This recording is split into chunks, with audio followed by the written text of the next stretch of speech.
Hey guys, and welcome to a showdown featuring myself under the guise of the Blind Bandit, leading the forces of Bretonnia up against Sir Regicide and his Lizardmen forces.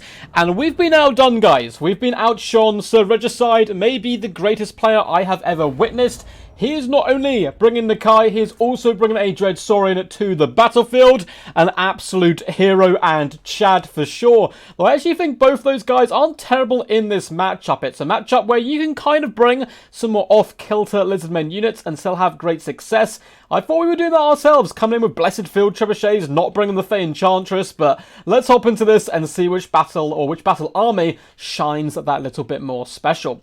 For our main front line, we have the glorious Peasant Mobs. You can see I played this just after playing some Vampire Counts, so we're like, chaff to the front lines, and they're here just to hold the enemy back for as long as possible, absorb damage, absorb blowpipes, absorb javelins, and just die in the name of the lady and their king.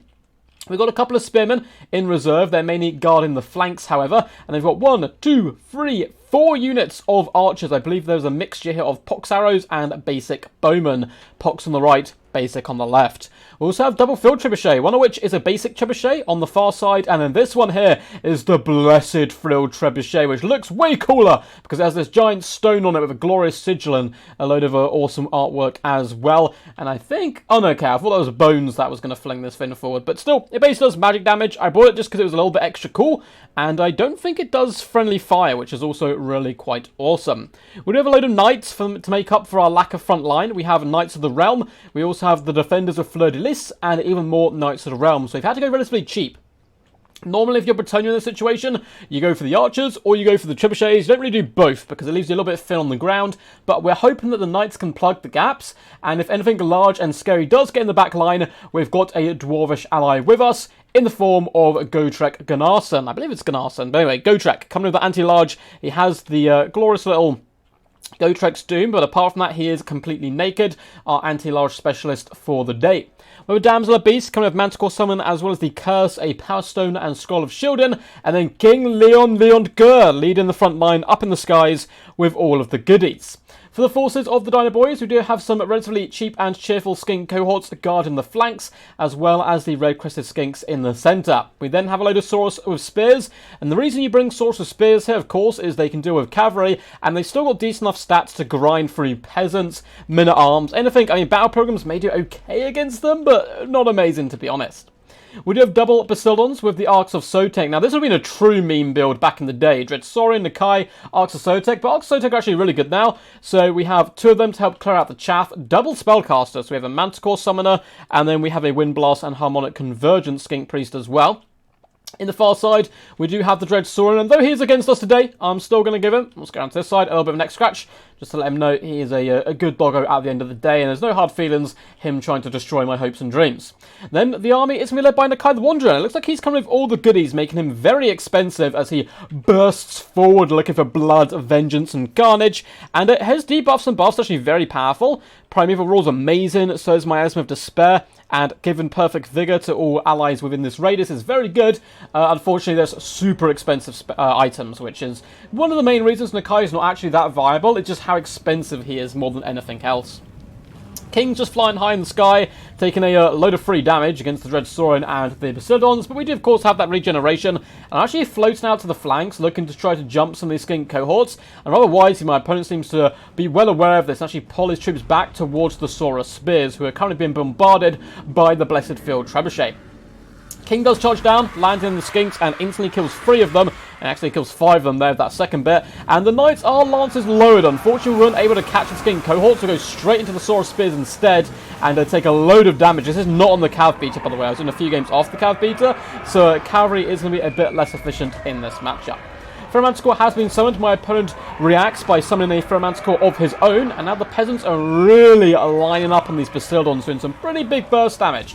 As Knights of the Realm do decide to fall back towards friendly territory, the Arcs of Sotek are very easily able to break the peasant mobs by dropping Sotek's poison on them and then tear out them away, and likewise the Dread Saurian is also forcing its way through the battlefield.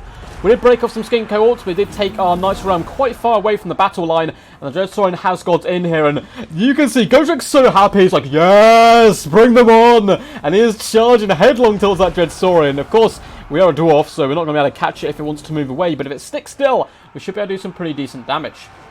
On the right-hand side, we do land with the king. Stand your ground popped, Foe Seeker popped, and this is how he got so beat up. Wow, okay, so I was like, okay, we're going to come assassinate the Archosotek, and Nakai can pop in here, and we're not going to take much damage, but there is also a Feral Manticore here, and Sora Spears popping in, and a load of damage just hit the king there, like a bucket ton. I don't think, these guys don't do friendly fire, right? That looked like it was a load of friendly fire. Maybe the rocks do the damage, not the magical bit. But the king just took a huge hit there. Line Shield is currently active, not that it's going to help him much here. And he's taking a bit of a beating as those rocks do come in now. Hitting once again at the Saurus. More peasants are rallying to the cause.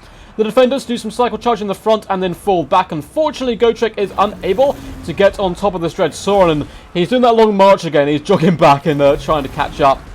The Damsel, I'm spam clicking her in all different directions, trying to get her out of there, but she doesn't want to move, unfortunately, and gets absolutely pounded for her troubles. It's a good chance she will come back, though. Lovely Wind Blast does go down on these Peasant Bowmen, looking to break them, and things are looking pretty bad for us at the moment. But we do have Peasant Mobs dragging down Saurus over on the flanks, and we have a load of Knights coming back.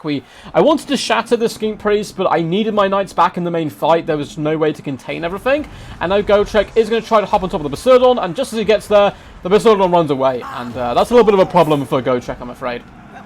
The king is back up in the sky. He took a massive pounding being stuck up against Nakai for so long. Although he was able to dispatch a Bastirdon relatively well, it really was not very cost effective whatsoever. And the Dread Sauron is pushing its way through our field trebuchets now, devouring the crewmen and having just a whale of a time. The Knights Realm are going to be falling back right now. Peasant Archers continue to unleash shots. We're actually starting to do some pretty decent damage to the Dread Saurian. And it looks like this Archosotek is most likely going to be going down. Gotrek's finally been able to catch up. We have the king in here as well, though the king is looking at a little bit worse for wear. And there's quite a few snakes darting around.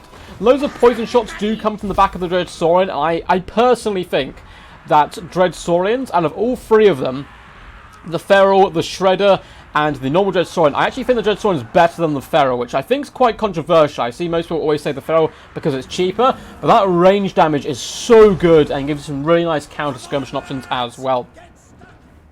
Balance power has started to slip out of our grasp, but we still have the Dwarf, that's all we need. We have Peasant Bowmen raining down shots. We're really trying to drag down that Dread Sauron now as the king launches himself into the Skink Priest of the Heavens and does what our mage and peasants were failing to do by crushing its skull with one swing of his mighty sword. And as I say, that looks like the priest may survive yet.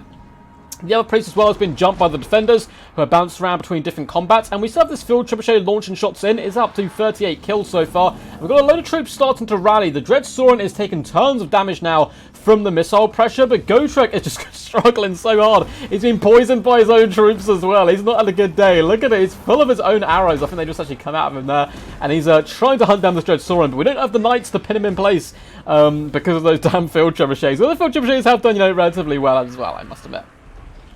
Dread Sauron currently on triple bronze chevrons, not quite sure how many he started on, and I try to jump at Nakai, and Nakai doesn't give a damn! He beats down the king! Nakai is the king of all the realms, he cares not for the pettiness of humankind there, and yeah, Nakai's been a beast. He's up to 63 kills, basically taken no damage, and it's already up to 1,000 damage value, just BAM! Slapping the king.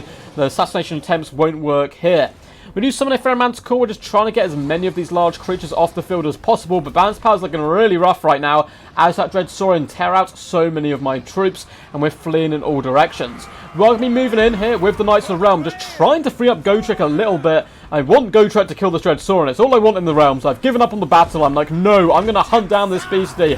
And Gotrek just can never quite catch him. His tail's like wagging in front of him. I wish he could climb up it and kind of start attacking, but he's getting dragged down.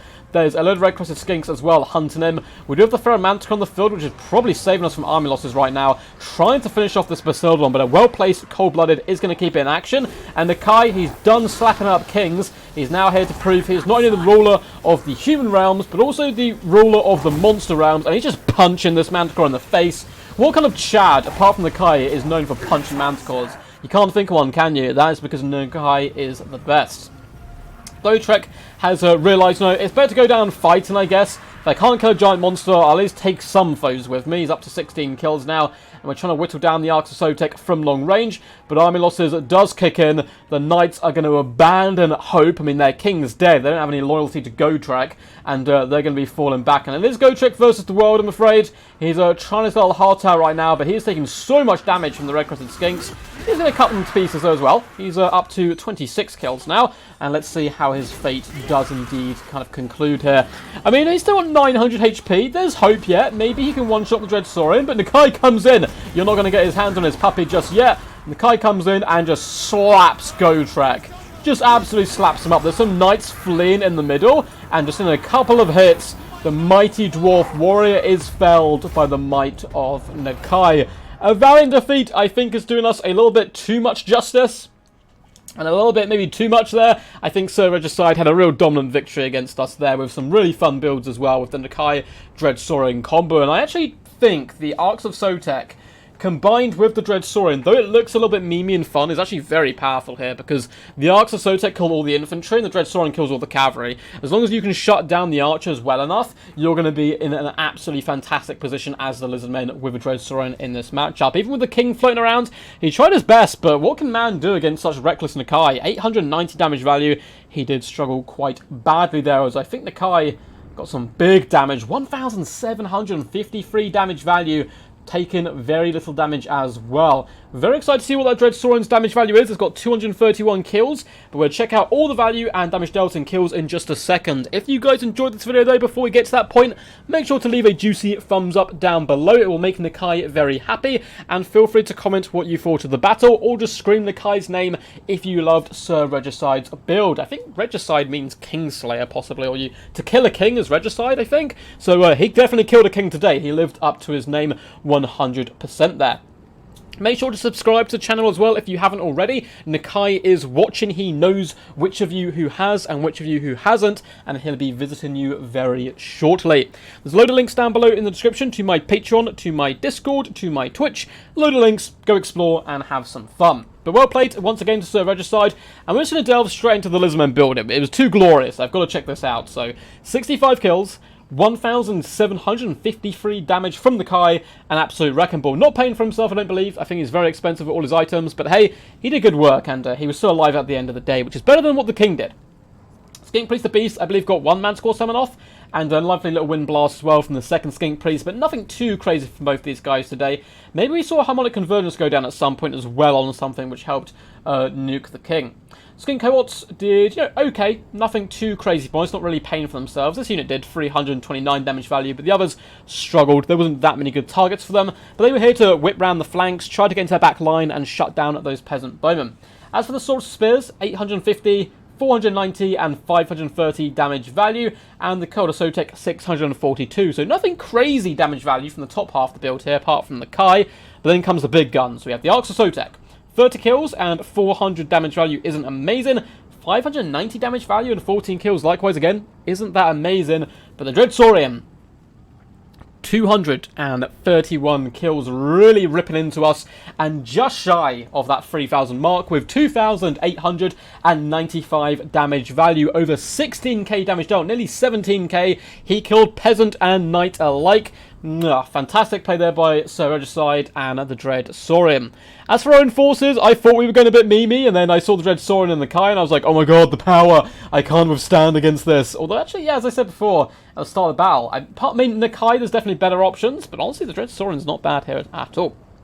King Leon Kerr, 891 damage value, falling pretty flat, unfortunately, for us with only those 22 kills. 144 damage value on the Damsel of Beast. The mighty Gotrek only 632. He had a really rough time, and it was kind of the problems of Gotrek in general, right? He hits really hard, but he's got to catch you first, and he just had no chance of catching those large dinosaurs, though of course we did try. 200 damage value from a unit of peasant mobs really isn't too shabby. Apart from that though, 100 damage value again, not terrible. The Spinner Arms as well just kind of died. Our peasant bowmen, 489, 420, 317 and 350 damage value, definitely not enough. The Defenders of Fleur de Lis did quite well here, the Knights Errant, 128 kills and 871 damage value was really good work. Knights of Realm, 1,000 damage value and then only 384. As for the trebuchets, the basic one got 526 damage value, only 238 from the Glorious Blessed Field Trebuchet. I'm really interested to see It doesn't hurt friendly foes. I don't know if that means like the impact or just like the aura that hits, because it looked like he did massive friendly fire to the king at one point, but I'm not sure. I'll have to go back and double check that and kind of test that out at some point. Right, guys, hope you enjoyed this one. Until next time, peace, and as always, stay awesome.